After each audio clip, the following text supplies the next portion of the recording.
Oke, terima kasih teman-teman bagi yang sudah subscribe. Kali ini kita mau ngebahas tentang respon internasional terhadap kemerdekaan Indonesia, gimana ini materi terusan dari materi proklamasi. Kejadian ini berlangsung tahun 1945 sampai 1949. Dan bagaimana respon internasional terhadap kemerdekaan Indonesia itu hanya ada dua, yaitu ada yang mendukung dan yang menolak. Negara yang mendukung diantaranya adalah Mesir, India, Australia, Palestina, dan Vatikan. Sedangkan yang menolak itu ada negara Belanda. Bagaimana bentuk dukungan dan latar belakang negara-negara tersebut mendukung Indonesia merdeka? Yang pertama, negara Mesir.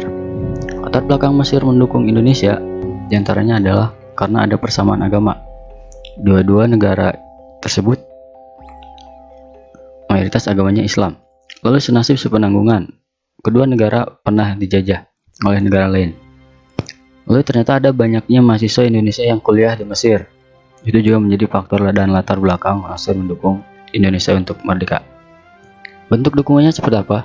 Tanggal 22 Maret 1946, Mesir mengakui secara de facto kemerdekaan Indonesia. Lalu 10 Juninya 1947 dilakukan perjanjian persahabatan Indonesia yang diwakili Agus Salim. Agus Salim ini orang hebat juga teman-teman, karena bisa lebih dari 5 bahasa. Dan Mesir diwakili oleh Fahmi Nursi Pasha. Pengakuan secara jujur diberikan oleh Mesir dan mendirikan KBRI. Lalu Mesir mendorong Liga Arab untuk mengakui kemerdekaan Indonesia dan pemboikotan para buruh di pelabuhan Port Said dan juga terusan Suez terhadap kapal-kapal Belanda, dan pemutusan hubungan diplomatik dengan Belanda, dan juga pembentukan perangkat kesehatan untuk menolong korban agresi militer Belanda. Yang kedua, yaitu negara yang mendukung Indonesia merdeka adalah India. Latar belakangnya adalah karena pada tahun 1946 ternyata Indonesia pernah melakukan diplomasi beras kepada India, dan Indonesia mengirim bantuan sebesar 500.000 ton beras ketika India sedang mengalami krisis pangan akibat penjajahan Inggris. Nah, bentuk dukungan India terhadap Indonesia yaitu mengecam pelaksanaan agresi militer Belanda ke-1 dan ke-2 dan membawa permasalahan agresi militer Belanda ke-1 dan ke-2 ke Dewan Keamanan PBB dan melaksanakan konferensi Inter-Asia atau konferensi New Delhi pada tanggal 20 sampai 25 Januari. Nah, negara yang mendukung lainnya diantaranya adalah Australia. Nah, latar belakang Australia mendukung Indonesia adalah karena kedekatan wilayah geografis, teman-teman. Kenapa bukan Malaysia, Singapura, dan yang lainnya? Karena negara-negara Malaysia seperti Singapura itu belum mengalami kemerdekaan juga. Nah, pemerintah Australia waktu itu dikuasai oleh Partai Buruh.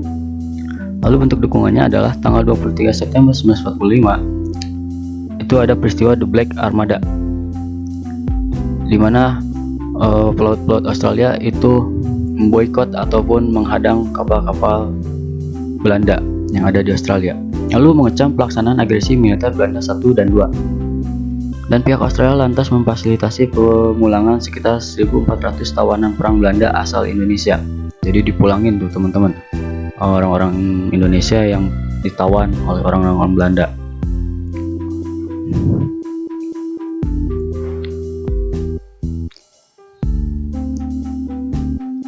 Lalu yang terakhir, menjadi wakil Indonesia dalam Komisi 3 Negara. Delegasinya bernama Richard Kirby dan mendesak PBB agar segera mengakui kemerdekaan Republik Indonesia. Negara yang mendukung selanjutnya adalah Palestina.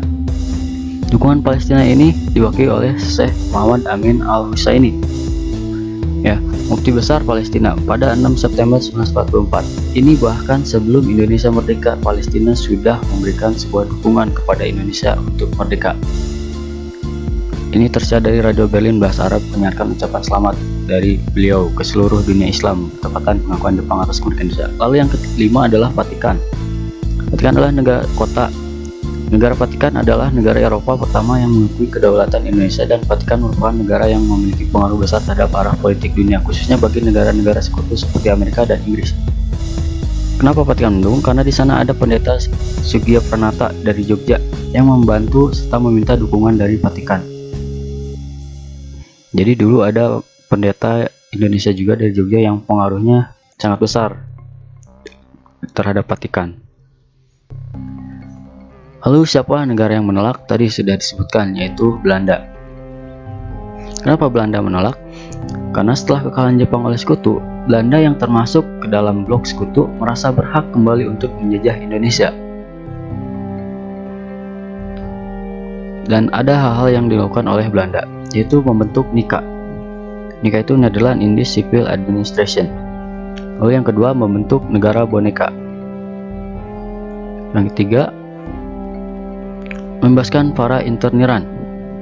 Interniran itu tahanan-tahanan Jepang yang dikasih senjata oleh Belanda, dan di sini nanti mulai dan muncul perang-perang atau pertempuran-pertempuran setelah kemerdekaan antara orang Indonesia dengan Belanda. Lalu yang keempat, melaksanakan agresi militer Belanda ke-1 dan ke-2. Di agresi militer Belanda ke-1, Belanda mencoba untuk menguasai ekonomi Indonesia. Lalu Belanda baru mengakui kedaulatan Indonesia setelah dilaksanakannya KMB pada tanggal 22 Desember 1949. Nah, apakah ada peran lain dari pihak asing ataupun luar? Ya ada. Di antaranya adalah peran PBB.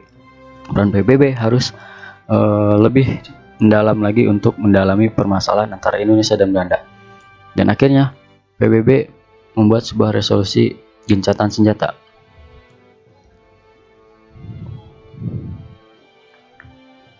Lalu menjadi penengah dalam permasalahan Indonesia dan Belanda. Dan membentuk KTN, pasca agresi militer Belanda ke-1. KTN itu Komisi 3 negara, diantaranya adalah yang termasuk ke dalam KTN ada Belgia, Australia, dan Amerika. Lalu membentuk UNCI pasca agresi militer Belanda kedua. UNCI adalah United Nations Commission for Indonesia. Nah, di PBB Indonesia mengutus LN Palar menjadi wakil tetap RI. Palar berperan besar memperjuangkan agar Indonesia mendapat pengakuan internasional. Ia pun berhasil mengantar Indonesia menjadi anggota PBB pada tanggal 28 September 1950. Oke, terima kasih. Dan setelah Indonesia mendapat pengakuan dunia internasional setelah menjadi anggota PBB, maka Indonesia tidak boleh lagi dijajah oleh negara manapun. Dan berikut adalah dokumentasi perjuangan.